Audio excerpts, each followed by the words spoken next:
श्रीमते भक्तिवेदांत स्वामिनिति नामिने पासवर्ड में नमस्ते सारस्वते देवे गौरवाणी प्रचारिणे निर्विशेष शून्यवादी पाश्चात्य देशतारिणे जय श्री कृष्ण चैतन्य प्रभु नित्यानंद श्री अद्वैत गदाधर श्रीवासादि गौर भक्त। हरे कृष्ण कृष्ण कृष्ण हरे हरे हरे राम राम राम हरे कृष्ण। तो आप सभी का स्वागत है। This is the first session for online Gita Mritam. और आज से हम कुछ डिस्कस करेंगे भगवत गीता का बैकग्राउंड, और इवेंचुअली हम भगवत गीता को फिर स्टार्ट करेंगे, क्योंकि आप सभी जानते हैं कि भगवत गीता महाभारत में से निकला है। अलग से अगर देखा जाए तो भगवत गीता नाम से अलग ग्रंथ व्यासदेव ने कंपाइल नहीं किया था कि मैं भगवत गीता अलग से लिख रहा हूँ। महाभारत के अंदर भगवत गीता, जब युद्ध प्रारंभ होने वाला होता है तब भगवत गीता महाभारत के अंदर आता है और भगवान अर्जुन को एक्सप्लेन करते हैं। और आप सभी महाभारत की स्टोरी जानते हैं, महाभारत की स्टोरी लाइन जो कि है, जब पांडवों का 13 साल का वनवास कंप्लीट हो गया था, 12 साल का वनवास और 1 साल का अज्ञातवास। उसके बाद जब पांडवों ने अपना राज्य वापस मांगा तो दुर्योधन ने उसको फ्लैटली मना कर दिया। और जब दुर्योधन ने मना कर दिया उसके बाद इवन भगवान कृष्ण भी एक बार शांति दूत बन के जाते हैं। और महाभारत के अंदर ऐसा आता है कि मैत्रेय मुनि भी जाते हैं एक बार दुर्योधन के पास बताने के लिए कि तुम्हें इस प्रकार से नहीं करना चाहिए और समझौता कर लेना चाहिए। परंतु इतने लोगों के बोलने के बाद इवन दुर्योधन के खुद के चाचा विदुर, भीष्म पितामह, द्रोणाचार्य सभी मना करते हैं, बट दुर्योधन नहीं मानता है। तो उसके बाद ये युद्ध होना एक मैंडेटरी बन गया था, उसको टाला नहीं जा सकता था और दोनों पक्ष तैयार भी थे युद्ध के लिए। परंतु जब अर्जुन युद्ध प्रारंभ होने के जस्ट पहले अपने आप को भगवान कृष्ण को बोलते हैं कि मेरे रथ को आप ले चलिए दोनों सेनाओं के बीच में, जिससे मैं देख सकूं कौन कौन लड़ाई करने वाला है, मेरे खिलाफ किससे मुझे लड़ाई करनी है। और उस समय जब अर्जुन इतने सारे अपने मित्रों को देखता है, सगे संबंधियों को देखता है, और भाई, मामा, चाचा, ताऊ, दादा, बेटे, पोते, बहुत सारे ऐसे, प्रैक्टिकली हर जनरेशन, उसके दादा से लेके उसके पोते तक के लोगों को, जनरेशन को लोग देखता है, तो अर्जुन के मन में नेचुरली ये फीलिंग आती है कि क्या केवल राज्य का सुख भोगने के लिए मुझे इन सबको मानना चाहिए। बहुत नोबल फीलिंग भी है, क्योंकि अर्जुन भगवान के भक्त हैं, इसलिए उनके अंदर ये विचार आता है कि केवल राज्य के लिए इतनी लड़ाई करने की क्या जरूरत है। परंतु जैसे कि भगवत गीता में आगे एक्सप्लेन होगा कि भगवान खुद बताते हैं कि मेरी इच्छा है कि अधर्म का राज्य खत्म हो और धर्म के राज्य की स्थापना हो। और युधिष्ठिर महाराज को भी भगवान इस प्रकार से समझाते हैं, क्योंकि युधिष्ठिर अर्जुन दोनों ये सोचते हैं, जब ये लोग अज्ञातवास से वापस आते हैं ना, तो जो दुर्योधन है वो उस लोगों को, जनता को बहुत पैसा देके ऐसा दिखाता है कि ये लोग बहुत संतुष्ट हैं। तो युधिष्ठिर सोचते हैं कि अगर जनता संतुष्ट है तो फिर हम राज्य करें चाहे दुर्योधन राज्य करे, एक ही बात। इस प्रकार से वो बताते हैं। पर भगवान कृष्ण बताते हैं कि एक्चुअली जिस जिस राज्य का राजा पापी है, वो राज्य की प्रजा भी आगे जाके वैसे ही होगी। तो जिस दुर्योधन ने तुम्हारी पत्नी के साथ इस प्रकार से किया है, उस प्रकार से हर घर की बहुओं के साथ हो सकता है। तो तुम क्या चाहते हो? इस प्रकार से अधर्मी राजा कोई सिंहासन पर नहीं बैठना चाहिए। तो बेसिकली भगवान कृष्ण का ये प्लान था कि किस प्रकार से अधर्म का विनाश होना चाहिए, और भगवान पांडवों को इंस्ट्रूमेंट बनाना चाहते थे। भगवान इस संसार में आए थे इसीलिए कि धर्म की स्थापना हो, अधर्म का विनाश हो। और इसीलिए भगवान ने जरासंध को मारा था, जरासंध को मरवाया था भीम के द्वारा, और भगवान ने कंस को मारा, इतने सारे राक्षसों को मारा। मुख्य पर्पज यही था कि धर्म की स्थापना होनी चाहिए। और कुरुक्षेत्र के युद्ध में भी भगवान वही चाहते थे। इसलिए हम देखते हैं कि कौरवों की सेना में संसार के जितने भी अधर्मी थे वो कौरवों की सेना में आ गए थे, और जितने भी धार्मिक लोग थे वो पांडवों की तरफ आ गए थे। और अर्जुन जब इस प्रकार से बोलता है कि मैं युद्ध नहीं करूंगा, तो उसके हाथ से, दुख के कारण उसके हाथ से गांडीव भी छूट जाता है, और साथ साथ अर्जुन घबरा जाता है, दुखी हो जाता है। घबरा मतलब डर के कारण दुखी, घबराता नहीं है, परंतु उसको फैमिलियल अफेक्शन हो जाता है। और अर्जुन कुछ कुछ अच्छे पॉइंट्स भी बताता है कि अगर हम घर के वृद्धों को मार देंगे तो स्त्रियां अकेली हो जाएंगी, फिर उनकी कौन रक्षा करेगा, और स्त्रियों को प्रदूषित होने से वर्ण संकर पैदा होंगे, ऐसी जनरेशन पैदा होगी जो कि ठीक नहीं होगी, समाज के लिए ठीक नहीं होगी।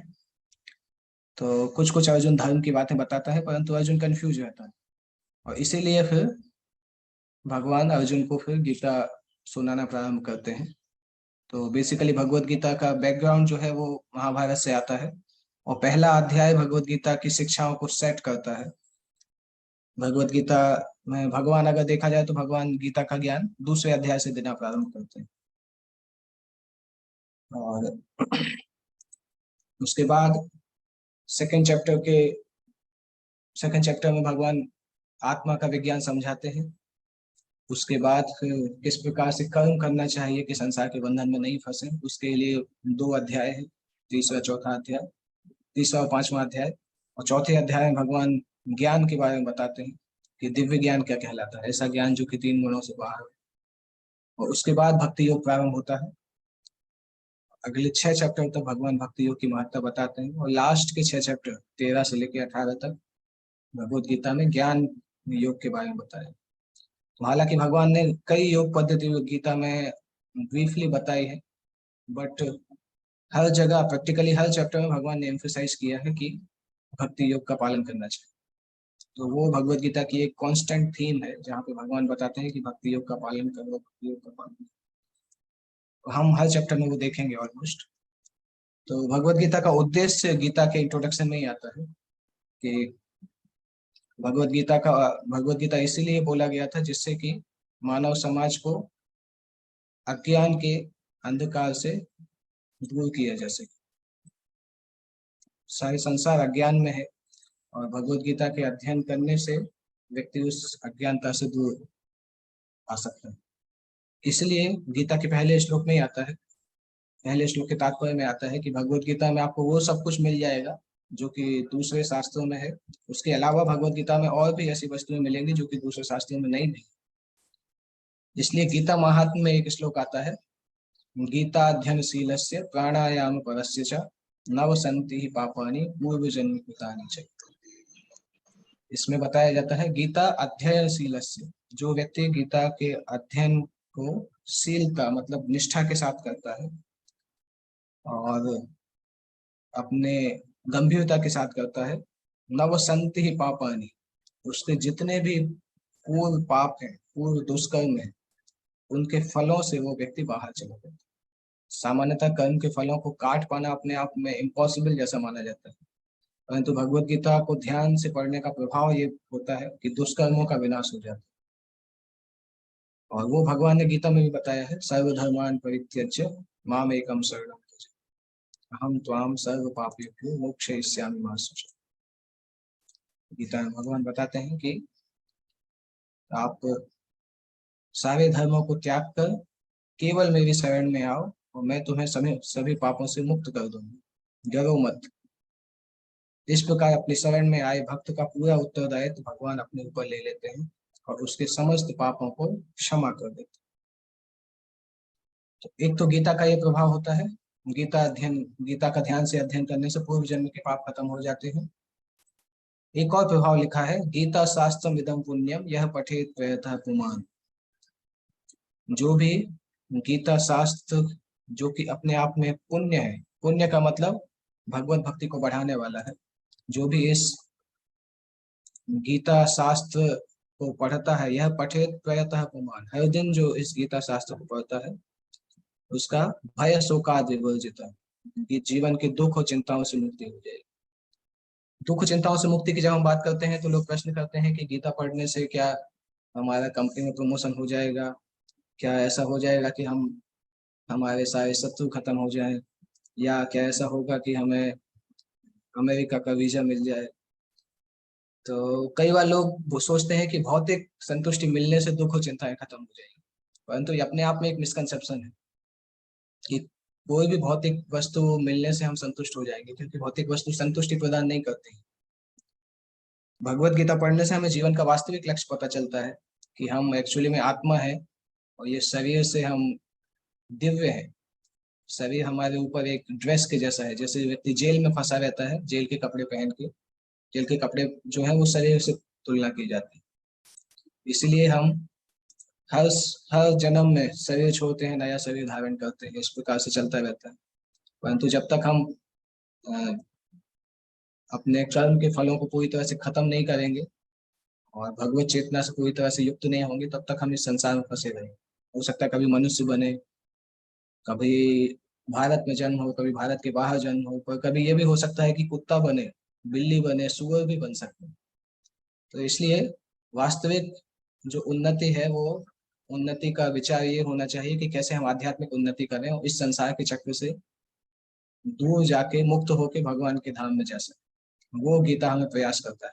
इसलिए गीता जीवन के सारे दुखों चिंताओं से मुक्त हो जाता है, क्योंकि उसके रूट कॉज पे कार्य करते हैं। जैसे आयुर्वेदिक दवाई है, अगर कहीं किसी को फोड़े होते हैं तो आयुर्वेदिक दवाई में उसके ब्लड को क्लीन किया जाता है, क्योंकि अगर खून कंटेमिनेटेड है, गंदा है, तो उसको शरीर में फोड़े होते हैं या स्किन डिजीज होते हैं। तो कोई भी समस्या को दूर करने के लिए उसको रूट से दूर करना होता है। तो भगवत गीता उसी रूट पे कार्य करती है। भगवत गीता हमारे अ, आध्यात्मिक जीवन को संवार देती है, जिससे कि जितना भी हमारा चिंता है, अज्ञानता है, ये दूर हो जाए। एक और बताया है, मलिने मोचनम पुंसाम जल स्नानम दिने दिने सकृत गीता मित स्नानम संसार मलदास।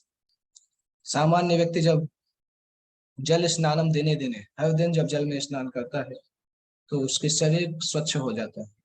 मलिने, मलिन मतलब जो भी शरीर में गंदगी होती है वो जल में स्नान करने से दूर हो जाती है।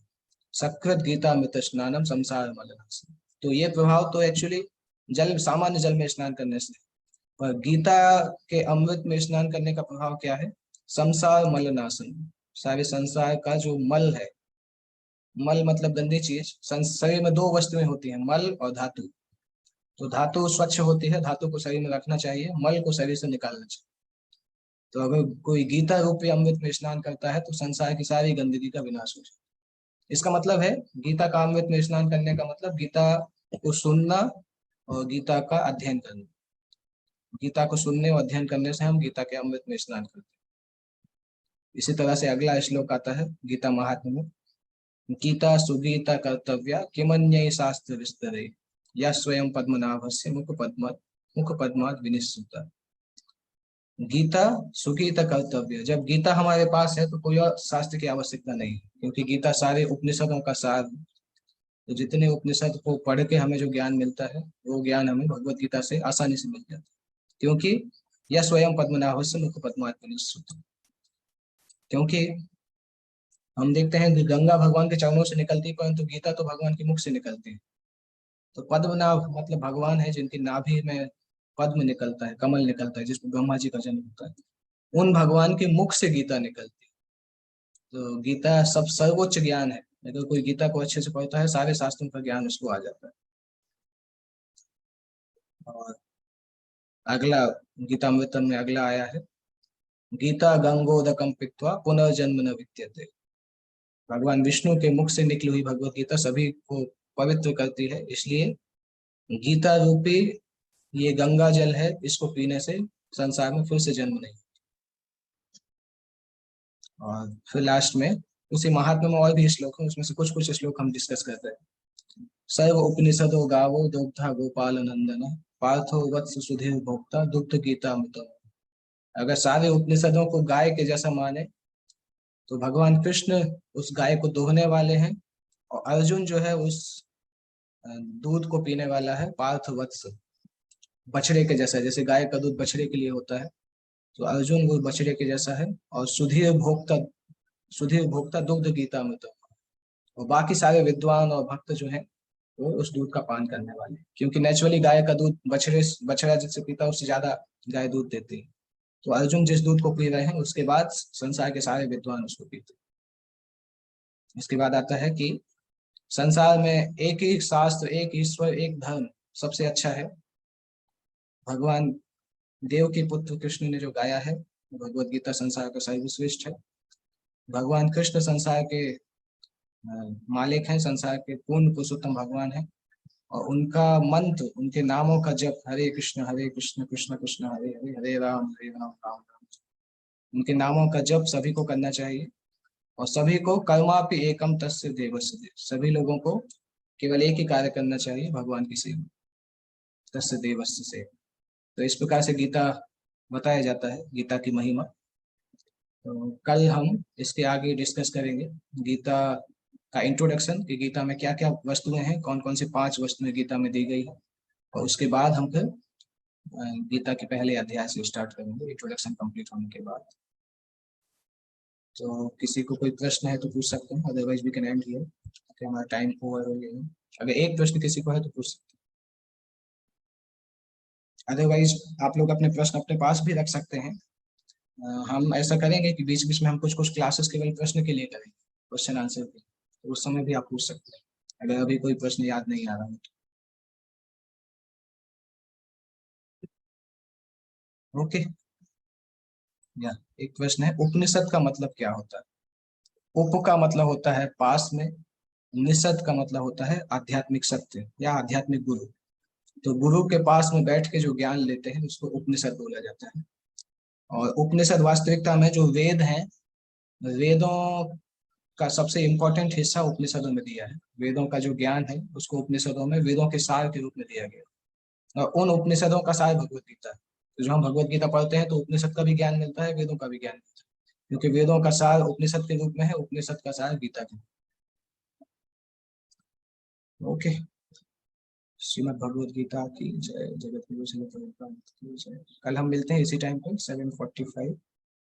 आप सभी को बहुत बहुत धन्यवाद। गीता का पाठ कौन सी बुक से करना चाहिए? गीता के 700 श्लोक सभी पुस्तकों में सेम है, परंतु अगर आप इस्कॉन की भगवत गीता यथारूप पढ़ेंगे तो उसमें आपको तात्पर्य भी बहुत अच्छे से समझ में आता है, हर शब्द का मीनिंग और तात्पर्य। तो तात्पर्य पढ़ने से गीता का मतलब बहुत क्लियर होता है। तो आप इस्कॉन मंदिर से खरीद सकते हैं पुस्तक, या ऑनलाइन भी इस्कॉन से भगवत गीता खरीद सकते हैं। हरे कृष्ण।